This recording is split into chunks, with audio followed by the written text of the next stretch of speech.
All right, so you want to dive into this AI creativity thing, huh?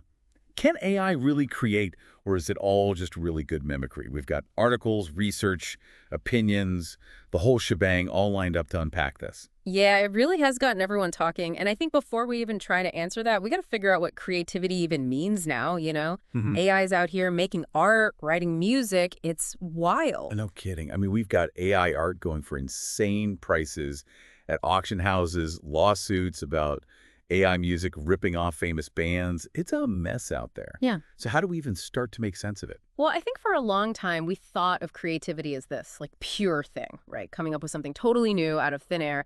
But AI kind of throws a wrench in that because it learns from us, from massive amounts of data, human created stuff. So even when it seems like it's making something new, it's still drawing from what we've already done. Yeah, okay, that makes sense. But does that mean it can't be creative? I'm looking at this article about Eva, this AI artist. Mm. One of her paintings just sold at Sotheby's for like a ridiculous amount of money, over $500,000. You can't deny that means something, right? No, it definitely means something, and it gets right to the heart of this whole debate. That sale at such a prestigious auction house, it forces us to ask, what makes art valuable? What makes it art at all? Is it about where the idea came from, or is it about the execution, the technique, the feelings it evokes? Because in Eva's case, sure, the AI learned from thousands of artworks. It wasn't copying one specific painting, but it was building on what it knew from human art history. Huh, that's a good point. So even it's not consciously mimicking, it's still working within this framework that humans created.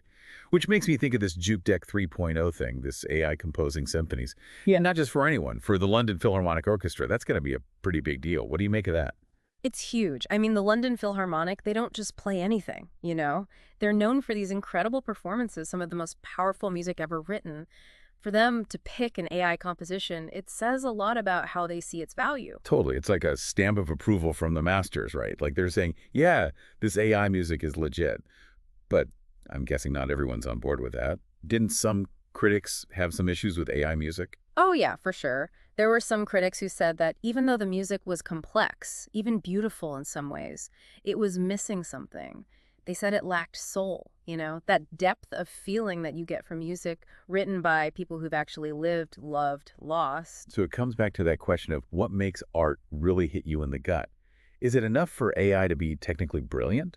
Or does it need that extra something, that human touch? That's the million-dollar question right there. And it makes me think about how some people are starting to see AI differently.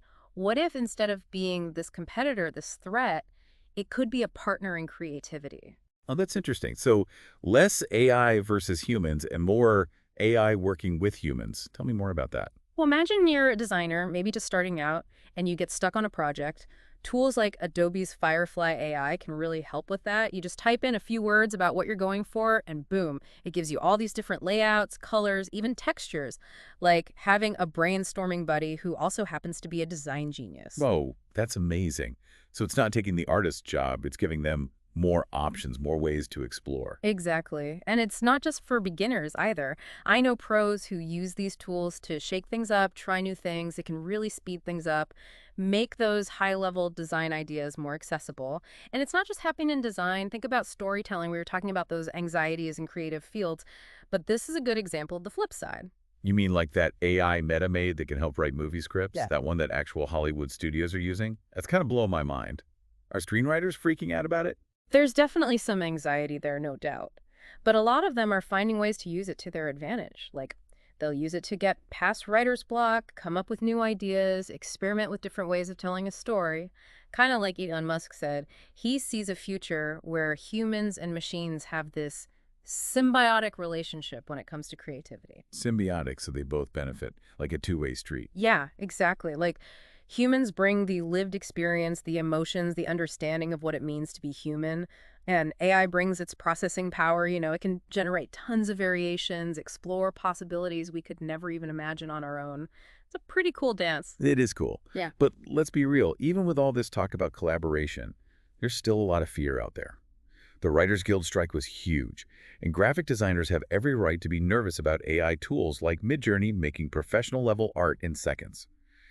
How do we balance all the exciting potential of AI with these very real concerns people have about their livelihoods? It's tricky, that's for sure. The Writers Guild strike really highlighted the need to make sure writers are protected, that they're compensated fairly, especially as AI gets more and more advanced. And it's not just writers either. Musicians, photographers, all kinds of artists are seeing how this tech could shake up their world. It's wild, right? Because Mhm. people are reacting to AI in all these different ways. Some are terrified, some are pumped, and I'm guessing a whole bunch are somewhere in between just trying to wrap their heads around it all. That's exactly it. And it goes beyond just jobs and industries. At its core, it's a question about what it means to be human. Can AI ever truly create? Can it have that spark of genius, that depth of emotion and originality that we associate with human artists? Which brings us to those Well, big philosophical questions, right? Like, we've got this article by AI ethicist Timnit Gebru, and she seems pretty sure that AI can't really create. Didn't she say it's missing that human element, that special something? yeah, she makes a compelling argument. Gabriel believes that real creativity, the kind that really moves us, it has to come from the human experience. Our emotions, our relationships, the ups and downs, all the things that make us human. She says those things shape our creativity in a way that AI just can't replicate, at least not yet. So it's not enough for AI to master the technical skills of painting or composing a symphony. There's got to be something more.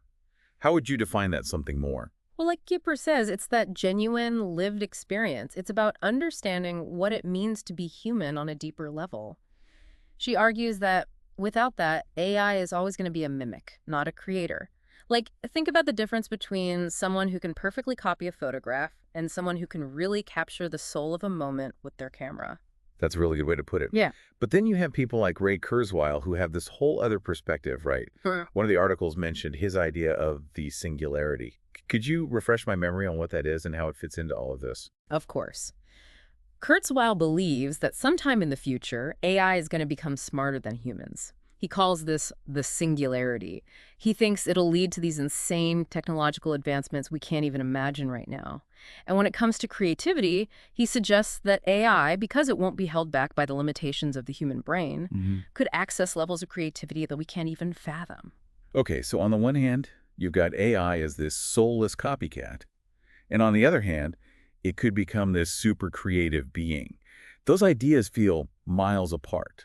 And this isn't just a theoretical debate anymore, is it? It feels like there are some real-world consequences starting to pop up. You're absolutely right. Look at copyright law, for example. Yeah. You said that article about the UK court ruling, right? They determined that AI-generated work can't be copyrighted the same way as stuff created by humans. Wait, really? So I can copyright a song I write, but if I use AI to help me compose it, That's where things get messy. Basically, the court said that AI isn't legally able to hold a copyright. So who owns the work? A programmer who created the AI. The person who told the AI what to do. It's a completely new situation, and it brings up some serious questions about ownership, about who makes money, even about what it means to be an author when AI is involved. whoa, there's a lot to unpack there. It Yeah. really does feel like we're standing on the edge of something huge, and we have no clue what it's going to look like. Exactly. We're at this crossroads. AI is changing so fast, getting more sophisticated every day. It's already making art, writing music, even writing stories. But what we do with that, how we use it in our own creative processes, how we deal with all the ethical and philosophical stuff it brings up, that's all up to us. So we get to decide what happens. It's not like this runaway train we have no control over. We get to decide how AI shapes creativity. Absolutely. Will we see it as a danger or a tool? Will we embrace it or try to fight it? These are questions we've got to start thinking about now because how we answer them is going to determine the future of creativity. This has been such a mind-blowing conversation. It really makes you think.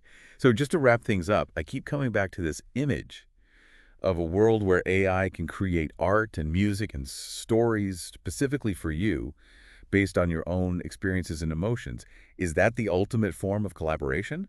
Or are we losing something important, something essentially human in that exchange? That's a fantastic question, and I'm sure the debate will continue for a long time. It definitely will. This deep dive has given us so much to think about. Yeah. And to everyone listening out there, we want to hear from you. What do you think?